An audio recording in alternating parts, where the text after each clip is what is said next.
হাতে কথা, ওই অবস্থায় শেষ। কোন সুযোগ আছে? কোন সুযোগ নাই। আল্লাহ কি করতে না পারেন? একজন বাচ্চাকে দেখেন যে কিভাবে পৃথিবী থেকে সে বিদায় গ্রহণ করেছে মানুষকে শিক্ষা দেওয়ার জন্য। কারণ সাদ্দাত সে নদী পার হচ্ছে, সমুদ্র পার হচ্ছে, ভিতরে সে লঞ্চ তখন ডুবে গেল। তারপর তার মা একটা তক্তা, এই তক্তার উপরে সওয়ার হয়ে আস্তে আস্তে করে যাচ্ছে।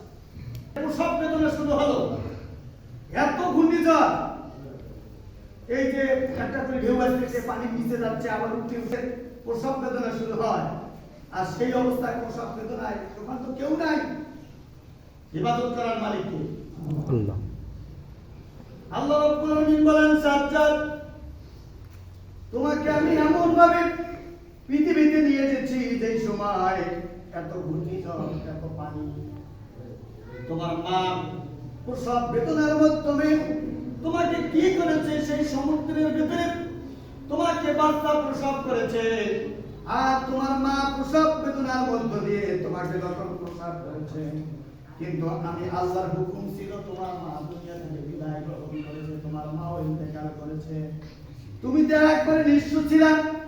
আর আমি আল্লাহ তোমাকে ওই জায়গা থেকে আস্তে আস্তে করে এমন একটা জায়গায় নিয়ে এসেছি, সেই জায়গা থেকে তুমি আস্তে আস্তে করে বড় করেছি তোমাকে। আর তোমাকে আমি এমন একটা সারা রাজ্যের একটা বাদশার দায়িত্ব দিয়েছি, আর তুমি আমার সাথে চ্যালেঞ্জ করেছো, কিন্তু আমার আল্লাহর সাথে চ্যালেঞ্জ তোমার কখনো কবুল হবে না। কি বলেন, হবে নাকি? আল্লাহর সাথে চ্যালেঞ্জ করে একটা কাজ করবেন, পারবেন? সম্ভব? সম্ভব না। এই জন্য আল্লাহ পাক বলেন, দুনিয়ার সব বাহাদুরি আপনার আমার শেষ হবে ক্ষণিকের জন্য।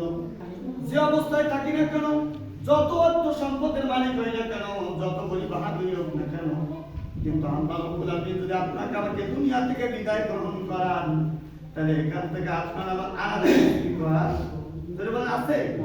আসতেছি যাইতেছি, এই অবস্থায় শেষ। গাড়ি চলে আসতেছে না, যান আপনার আমার সামনে দাঁড়িয়ে গেছে, আপনার কি বাড়ি যাওয়ার সময় আছে? রাস্তাতে শেষ।